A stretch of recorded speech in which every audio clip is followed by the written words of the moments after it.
அன்பினர்களே, வளைகுடாவில் தொடர் பதட்டம் அதிகரித்த வண்ணமும் தாக்குதல்கள் அதிகரித்த வண்ணமுமே இருக்கின்றது. ஏற்கனவே 2 அமெரிக்க வீரர்கள் கொல்லப்பட்டிருக்கிறார். ஒருவர் காணாமல் போயிருக்கின்றார். அவரை இன்னும் அவர்கள் கண்டுபிடிக்கவில்லை. இது ஒரு புறம் இருக்க, தற்பொழுது புதிய தாக்குதல் ஒன்று ஈரான் மீது அமெரிக்கா தொடுத்திருக்கின்றது. அது ஹேம்ஸ் தீவு பந்தர் அப்பாஸ் அருகே ஈரான் மீது இன்று ஞாயிற்றுக்கிழமை புதிய தாக்குதல் ஒன்றை அமெரிக்கா தொடுத்திருக்கின்றது. இதற்கு பதிலடியாகவும் 3 நாடுகள் மீது ஈரான் தாக்குதல் தொடுத்திருக்கின்றது. அது ஒரு புறம் இருக்க, ஈரானின் உட்கட்டமைப்புகள் மீது அமெரிக்கா தொடர் தாக்குதல் நடத்துமானால் அமீரகத்தில் இருக்கின்ற உட்கட்டமைப்புகள் மீது தாக்குதல் தொடுக்கப்படும் என்று ஈரான் தற்பொழுது சற்று முன்னர் ஒரு எச்சரிக்கையை விடுத்திருக்கின்றது. ஹேம்ஸ் தீவு பந்தர் அப்பாஸ் அருகே ஈரான் புதிய அமெரிக்க தாக்குதல் ஒன்றை ஈரான் மீது தொடுத்திருக்கின்றது. ஜோர்டானில் முந்தைய இரவு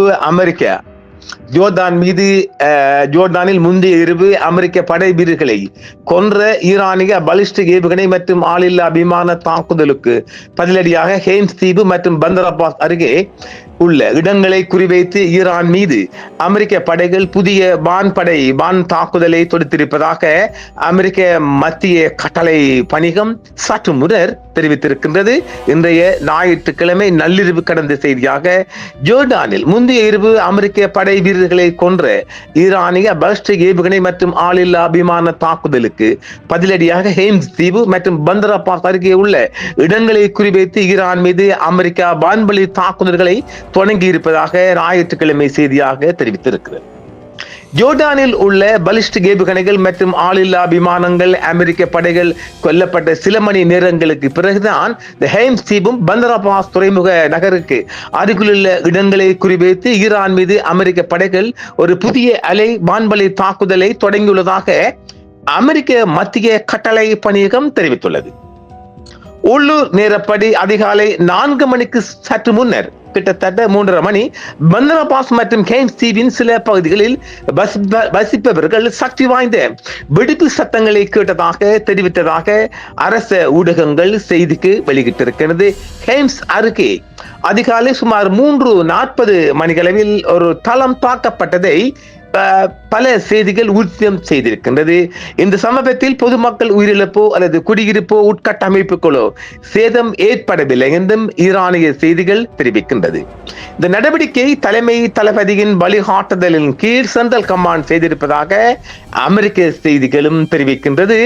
அமெரிக்க படைகள் தலைமை தளபதியின் வழிகாட்டுதலின்படி ஈரானுக்கு எதிராக வான்வழி தாக்குதல்களை தொடங்கி இருக்கின்றன. இந்த தாக்குதல்கள் ஜலச்சந்தியில் வர்த்தக கப்பல் போக்குவரத்திற்கு அச்சுறுத்தல் விடுக்கும் ஈரானின் திறனை மேலும் குறைக்கவும் நேற்றிரவு ஜோர்டானில் அமெரிக்க படை வீரர்கள் மீது தாக்குதல் நடத்தியதாக இஸ்லாமிய புரட்சி காவல் படை தெரிவித்திருக்கிறது. பென்டகன் குறிப்பிட்ட உயிரிழப்பு புள்ளி விவரங்கள் வெளியிடவில்லை. ஆனாலும் வாஷிங்டனுக்கும் தெஹ்ரானுக்கும் இடையே நடந்து வரும் மோதலில் ஜோர்டான் தாக்குதல் ஒரு குறிப்பிட்ட தீவிரமடைதலை குறிக்கிறது என்றும் அமெரிக்க அதிகாரிகள் ஒப்புக்கொண்டிருக்கின்றார்கள். அதே நேரத்தில் புலனாய்வாளர்கள் வெடிபொருட்கள் தாக்கிய துல்லியமான இடங்களை தொடர்ந்து மதிப்பிட்டு வருவதாக சென்ட்ரல் கமாண்ட் தெரிவித்துள்ளது. இதேவேளை தாக்குதல்கள் நீடிக்குமானால் அமீரக விமான நிலையங்களும் துறைமுகங்களும் தாக்கப்படும் என்றும் மற்றும் குவைத் பஹ்ரைன் மீதும் ஈரான் நடத்திய தாக்குதல் மற்றும் அதற்கு அந்த நாடுகள் அளித்த இராணுவ கொடுத்துள்ள பதிலடி தாக்குதல் செய்திகளும் வெளிவந்த வண்ணம் இருக்கின்றது. அந்த செய்திகளை பார்ப்போமானால், நீர் மற்றும் மின் உற்பத்தி நிலையம் மீதான மற்றொரு ஈரானிய தாக்குதலால் தீ விபத்து ஏற்பட்டதாக குவைத் அறிவித்திருக்கின்றது. குவைத் நகரத்தில் ஈரானின் வான்வழி தாக்குதலுக்கு பதிலடி கொடுத்து வருவதாக குவைத் மற்றும் பஹ்ரைன் ராணுவங்கள் இன்று ஞாயிற்றுக்கிழமை தெரிவித்திருக்கிறது. மேலும் தெஹ்ரான் பிராந்தியம் முழுவதும் தனது பதிலடி தாக்குதல்களை தீவிரப்படுத்தியதால் இந்த 2 வளைகுடா நாடுகளிலும் வான்வழி தாக்குதல் எச்சரிக்கை ஒலிப்பான்கள் ஒலித்த வண்ணம் இருக்கிறது. ஈரானின் பாவமான ஆக்கிரமிப்பை தொடர்ந்து குவைத் வான்வழி பாதுகாப்பு படைகள் தற்போது விரோதமான ஏவுகணை மற்றும் ஆளில்லா விமான தாக்குதல்களை எதிர்கொண்டு வருகின்றன என்று ராணுவம் ஒரு அறிக்கையில் கூறியிருக்கிறது. அதே நேரத்தில் குவைத் நகரில் எச்சரிக்கை ஒலிப்பான்கள் தொடர்ந்த வண்ணம் இருக்கிறது. குவைத்தில் உள்ள ஒரு மின் உற்பத்தி நிலையம் மீது ஈரான் நடத்திய தாக்குதலால் ஞாயிற்றுக்கிழமை தொடர்ச்சியாக 2வது நாளாக தீ விபத்து ஏற்பட்டதாக குவைத் அதிகாரிகள் தெரிவித்திருக்கிறார்கள். குவைத் மீதான ஈரானின் கொடூரமான ஆக்கிரமிப்பின் விளைவாக 2 நாட்களில் 2வது முறையாக ஒரு மின்சாரம் மற்றும் நீர் சுத்திகரிப்பு ஆலை மீது தாக்குதல் நடத்தப்பட்டுள்ளது. இந்த தாக்குதலால் ஆலையின் சில பகுதிகள் தீ விபத்து ஏற்பட்டது என்றும் குவைத் மின்சார அமைச்சகம் தெரிவித்திருக்கிறது. இதேவேளை அமெரிக்காவின் 5வது கடற்படையின் தளமான பஹ்ரைனில் உள்ள ஈரானின் பல துரகத்தனமான வான்வழி தாக்குதல்களை எதிர்கொண்டு இடைமறித்து அளித்ததாக அந்நாட்டு ராணுவம் தெரிவித்துள்ளது. மேலும் தமது தாக்குதல்களை பொதுமக்களை ஈரான் குறிவைப்பதாகவும் பஹ்ரைனும் குவைத்தும் குற்றம் சாட்டுகிறது. தலைநகர் மனாமா முழுவதும் எச்சரிக்கை சைரன் ஒலித்ததாக மற்றொரு செய்தியும் தெரிவிக்கிறது. ஞாயிற்றுக்கிழமை அதிகாலை ஈரானிய பகுதி மீதான அமெரிக்க தாக்குதலுக்கு பதிலடியாக குவைத்தில் உள்ள 2 அமெரிக்க தளங்களை ரோன்கள் மூலம் குறிவைத்ததாக ஈரானிய ராணுவம் தெரிவித்துள்ளது. அரச ஊடகத்தில் வெளியான ஒரு அறிக்கையின்படி ஹேம் உதைரியில் உள்ள அமெரிக்க ராணுவத்தின் வெடிமருந்து கிடங்கு மற்றும் குவைத்தில் உள்ள அலி அல் சேலம் விமானப்படை தளத்தில் உள்ள பெட்டியாட் ரேடார் அமைப்பு மற்றும் வான் பாதுகாப்பு கண்காணிப்பு ரேடார் ஆகியவற்றின் மீது தற்கொலை தாக்குதல் ஆளில்லா விமானங்கள் மூலம் பெரிய அளவிலான தாக்குதலை நடத்தியதாக ஈரான் சற்று முன்னர் தெரிவித்துள்ளது. மீண்டும் தொடங்கிய மோதல்களுக்கு பிறகு ஏற்பட்ட முதல் அமெரிக்க ராணுவ உயிரிழப்பாக ஈரானை தண்டிக்கும் வகையில் அமெரிக்க குண்டுவீச்சுக்களை அறிவிப்பதற்கு முன்பு ஈரான் ஒரு மின் மற்றும் நீர்நிலை ஆகியவற்றின் மீதும் எண்ணெய் வசதிகள் மீதும் தாக்குதல் நடத்தியிருப்பதாக குவைத் அறிவித்துள்ளது. அமெரிக்காவுக்கும் ஈரானுக்கும் இடையே கடந்த சில நாட்களாக மீண்டும் மோதல்கள் தீவிரமடைந்துள்ளன. ஈரானிய பகுதியில் அமெரிக்கா நடத்தி வரும் தொடர்ச்சியான வான்வழி தாக்குதலுக்கு பதிலடியாக ஈரான் இந்த வளைகுடா நாடுகளில் உள்ள அமெரிக்க ராணுவ இலக்குகளை குறிவைத்து தாக்குவதாக சற்று முன்னர் செய்திகள் வெளிவந்த வண்ணம் இருக்கிறது. ஈரான் தனது பிராந்தியத்தில் அமெரிக்கா நடத்தி வரும் வான்வழி தாக்குதலுக்கு பதிலடியாக வளைகுடா நாடுகளில் உள்ள அமெரிக்க சார்ந்த இலக்குகளை குறிவைத்து ஏவுகணை மற்றும் ஆளில்லா விமான தாக்குதல்களை நடத்துவதாகவும் செய்திகள் தெரிவிக்கின்றது. ஈரானின் ஏவுகணை மற்றும் ட்ரோன்கள் குவைத் வான்பரப்புக்குள் நுழைந்தவுடன் குவைத் ராணுவம் தனது மேம்பாட்ட வான் பாதுகாப்பு அமைப்புகளை ஏர் டிஃபென்ஸ் சிஸ்டம் இயக்கி அவற்றில் பெரும்பாலானவற்றை நடுவானில் மறுத்து அளித்ததாக தெரிவிக்கப்படுகிறது. குவைத்தில் உள்ள அலி அல் சேலம் விமானப்படை தளம் மீதும் கேம் உதாரி மீதும் ஆயுத கிடங்கு ஆகியவற்றை இலக்கு வைத்து ஈரான் தாக்குதல் நடத்தியது. இவை அமெரிக்க படைகளின் பயன்பாட்டில் உள்ள முக்கிய இடங்கள் ஆகும்.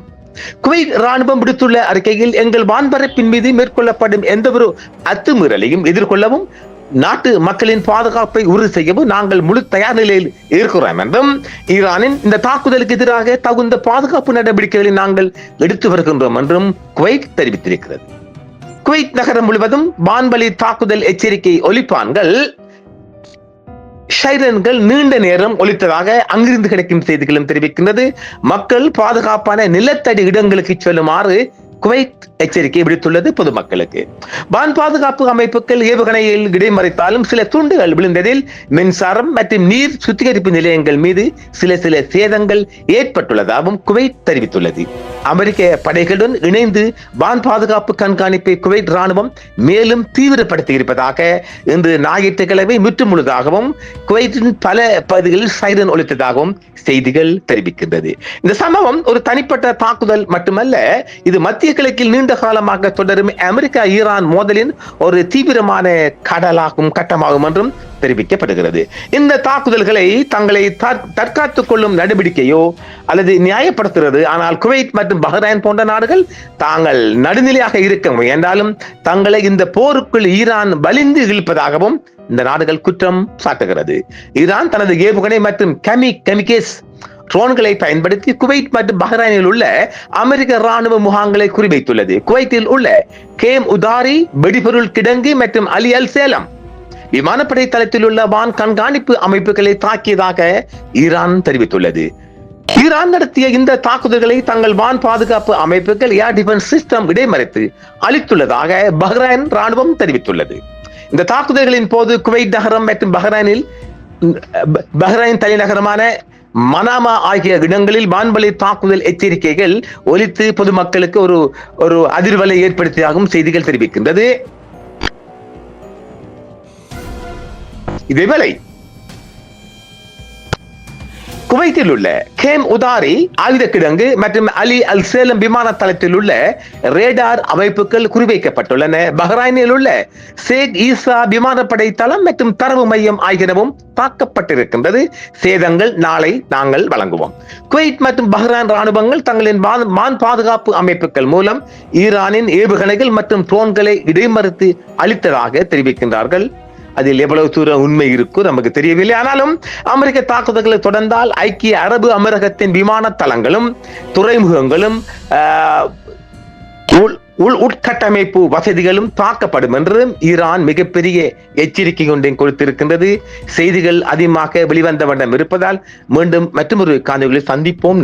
என்றும் உங்களுடன் சன்ரைஸ் இந்தியா டிவி சப்ஸ்கிரைப் பண்ணுங்கள், பெல் பட்டனையும் கிளிக் செய்யுங்கள். உங்கள் ஆதரவே எங்கள் சேவை. ஆதரவு தாருங்கள், அரவணைப்போம். மறக்காம சர்ப்ரைஸ் பண்ணுங்க. தேங்க்யூ.